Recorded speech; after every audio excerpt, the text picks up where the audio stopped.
Welcome to Okaloosa Today, local news and information. Connecting the communities of Walton Beach, Destin, and Okaloosa County.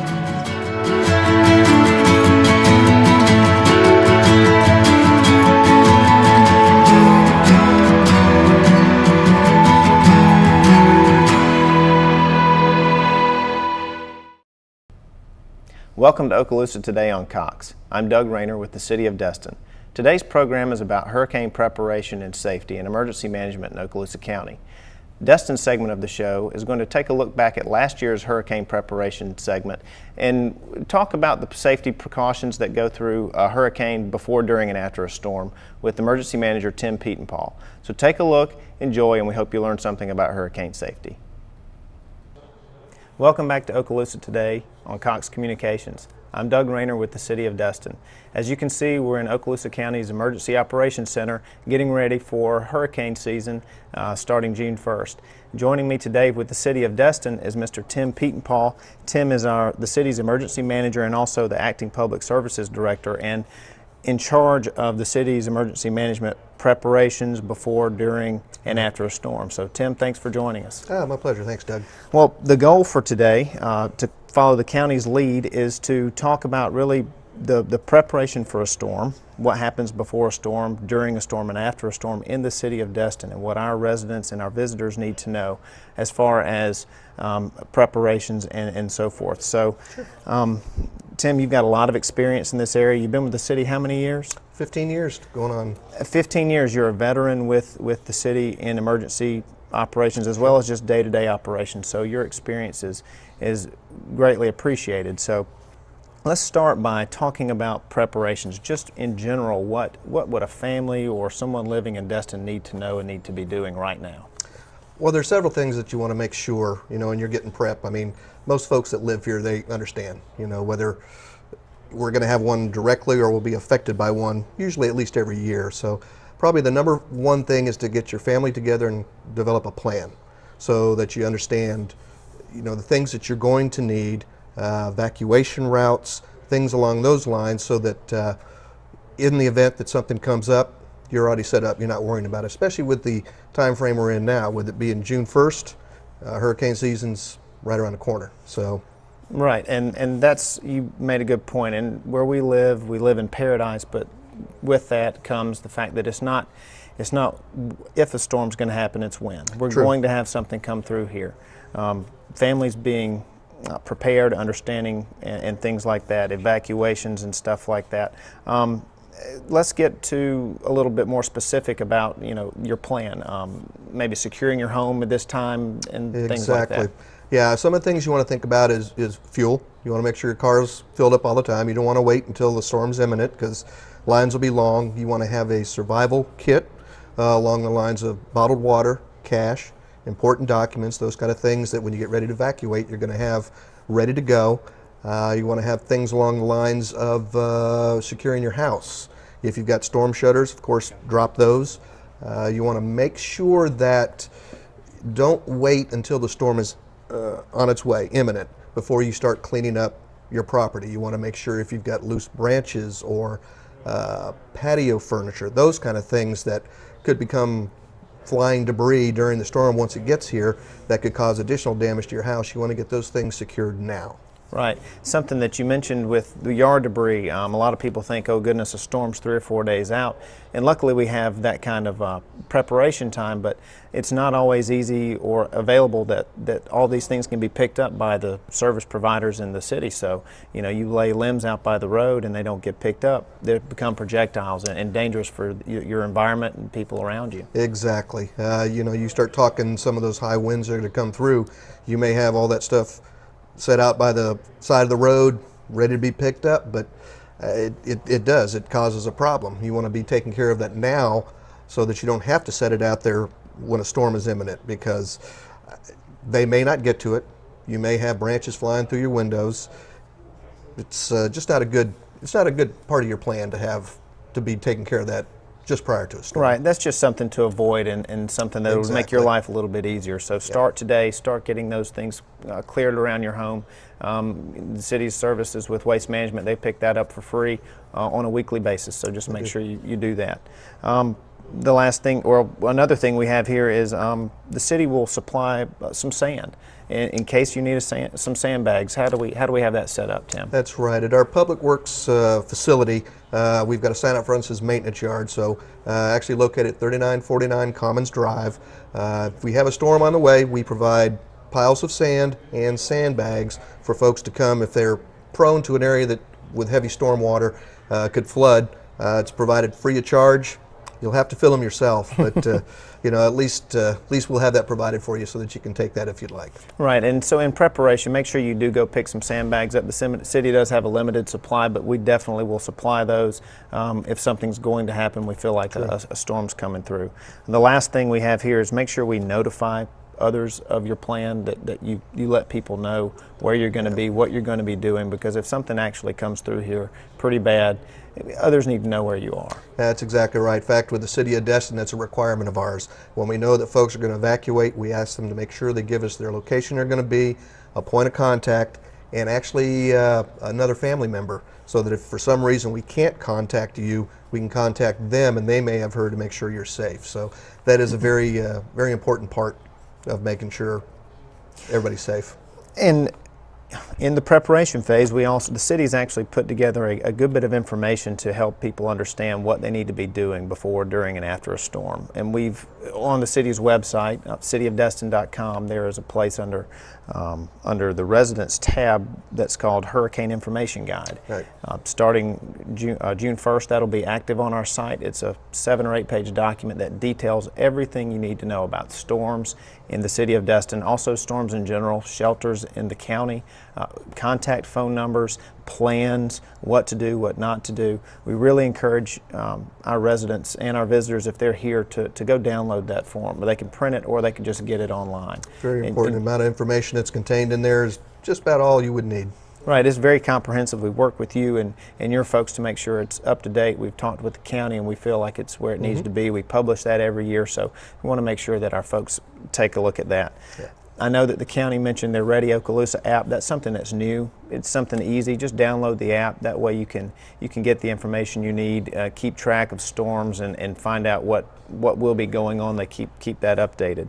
The county has an information line, 311, where people can call in and find out status updates and things like that. And also, we just encourage people to sign up with the Notify Me service of the city website through emergency alerts. And this is something new, Tim, that we're doing this year. Didn't have it last hurricane season, but people can sign up to get, first of all, we'll send you the hurricane information guide in your email. We can also tell you when alerts are coming. We follow the county's lead, post information about closings and things like that. And I know for the emergency management's sake, it's really important that people stay updated and stay alerted. Without a doubt. That's probably one of the most difficult things that we deal with in the event of an emergency, prior to, during, and after, is the flow of information.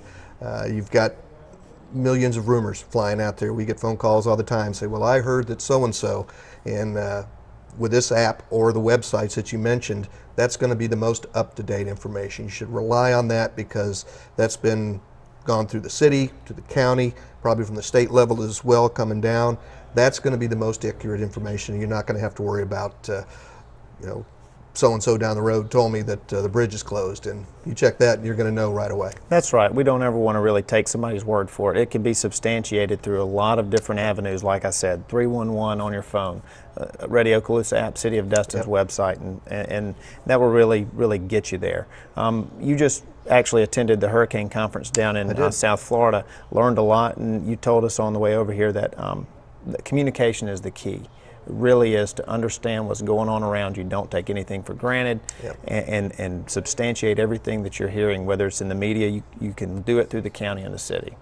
That's exactly right. I mean, a lot of folks depend on the Weather Channel, and as we know in the past, that while they're accurate probably 99% of the time, unless they don't always have the most accurate information, because they haven't gone through the county, and the county may know more, the city may know more. We've got folks actually out in the field relaying this information to us before we send it out to the public. So it's very important. So for our Destin residents and visitors, make sure you follow the city's website and Okaloosa County's website during a storm to get the most accurate information.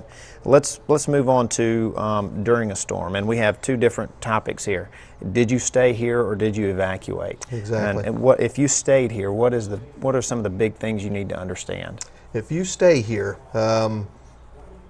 you will probably have a sheriff, fire department, or somebody along those lines. If they're looking to see the evacuation, they're going to ask you for the next of the kin because they don't know if they're going to be able to respond. In fact, I guarantee you they're not going to be able to respond once the storm hits. That's right. The EMS and the fire department, the sheriff's department, they are not going to put their lives at risk to come out and save you because you chose to stay as opposed to evacuate. So should you stay, some of the things you need to make sure you do is hopefully you've got a generator. Will help you if you lose your power. Water, food, that plan we talked about earlier, the supply package, make sure you've got all of that. Make sure you load it up and be ready that you may have to survive for 3 or 4 days after the storm. That's right. You said use extreme caution. Yep. Going outside, there could be power lines down and things like Exactly. that. You never really know until after it comes through what you're dealing with. That's exactly right. You mentioned emergency services. They say they won't respond when winds hit 40 to 50 miles an hour. That's important to know. You're kind of on your own if you stay through a bad one. You are. The bridge is closed. The bridge closes at 35 miles an hour, so you won't be able to leave Destin other than going east, and your areas are limited down there too. That's exactly right. The other thing we want everybody to know is where the shelters are. And they're actually here at the college where the county EOC is, and there are 6 or 7 other shelters throughout the county north of Destin. So make sure you understand that. That can be gotten in our hurricane information guide. And anytime anybody has any questions, we also encourage them to call the city. Sure. In fact, with the shelters as well, they may not open all the shelters. You know, you may have a special needs individual, so they've got certain shelters set up that way. And that's how the county alerts us which shelters are available. If you leave your house instead of evacuating all the way out of town, you can go to those locations. That's right, and we'll relay that information. We sure will. As the county provides it. So let's go into the other aspect of during a storm. Did you evacuate? If you left the area, of course we say monitor the media and city, county websites for information, but what else should people be understanding of if they leave the area? You may have restricted access trying to get back in. The area may not be safe. You may not have roads available to get back in, so you need to make sure you monitor the media, as you said, and they should provide you that information. Actually, they're going to give you an all clear once it's done. That's when you can consider coming back, but information is knowledge, as they say, regarding. So it's always good to monitor the media, and if you've got your supply kit, you're with you good, your family's with you, shouldn't have a whole lot of worries while you're not in town. That's right, and something, you said getting back in, limited access, that's something I think the city has experienced before. You leave, you come back, and you want to get to your home. That's really not always easy to do. It's so we're going into after a storm. Now we're at a position where we need to know what it is that our residents should understand. Yeah, I've been through several of the storms here over the 15 years I've been here, and we've actually closed Gulf Shore Drive twice since I've been here. Emotions run high when the folks get back. They're concerned about their property. They want to go see it. A lot of times you can't allow them to do that because, as you mentioned, power lines could be down. You could have sewer overflowing. You may not even be able to get access. I mean, I've seen the road on Gulf Shore Drive covered in 10 feet of sand. So there was no way to even get down there unless you walked. And construction debris, I mean, the hazards are it's just not worth it to find out if your property is there. We're going to get the road open. We're going to get you down there just as quick as we can, but you just have to be smart about it. And patient. I think that's another thing. Understand that the city's working full speed with other emergency operations people to make sure that everything available to the residents is actually going to happen and available. Yeah. Let's talk a little bit about the city's assessment of the city, the city employees. How does that work once the storm is over? Well, typically what we'll have is once that all clear is given, You know, the city employees will start getting back in, as we mentioned, depending on access to get here. Once the folks get here, then we go out and we disperse throughout the city. We do what we call windshield damage assessments, where we drive down every road that are available. The ones that aren't blocked, you know, we make those priorities so we get those clear. Power lines down, those kind of things. We go throughout the entire city to look and see what problems exist where. From there, we report that information to the county so that that information will be available, as we discussed, on the website. So it's very key, because you're talking possible buildings that could be a hazard. Your house may not be safe to enter. You know, if there's structural damage, we have building inspectors that go out. We have engineers that go out and assess these areas to find out the status of the city, and we can provide that information to the public. Very good, and that's something we've been working on, is using our website to put that out. Maybe we don't know if we're going to map it yet or do a list of streets that are clear, but Right. you know, you don't have to call City Hall. We're going to make this available to you electronically, Right. through our website and through alerts if you sign up to do that. Exactly. And again, this is something that we wanted to stress, is that the city really follows the county's lead Yep. before and during a storm, and until that all clear is given. And after that, we really want our residents to be patient and understand that what we're doing is we're making sure that this city is safe for them to be in again. And that's the key. You know, we're going to make sure that the information we're putting out is accurate. If you see it on the city website, the county website, you know that it's been checked out and double checked, and that we're comfortable that the information going out will provide you a safe situation to get back into wherever you're going, or just to let you know if the road's open. So yeah, that's the important part. Well, and I think you just kind of wrapped it up for us. The key is being prepared. Yep. Make sure you follow county and city information through the city's website, cityofdestin.com, Okaloosa County's website that actually converts into an emergency site when they go to that mode. The city does the same thing. All of that information is readily available. So be prepared. Get our hurricane guide online. That's right. And we hope that we don't have to use any of that this year. Exactly. Well, Tim, I want to thank you for being here. We really appreciate it, and all your work that you do here in the city of Destin, getting us ready, and your knowledge will be a benefit to us. Thank you very much. My pleasure. Thanks, Doug. I hope you enjoyed that discussion with the city's emergency manager. Also, be sure to download the city's hurricane information guide at cityofdestin.com. The 2014 guide is already ready. Please stay tuned for Ted Corcoran and the City of Fort Walton Beach.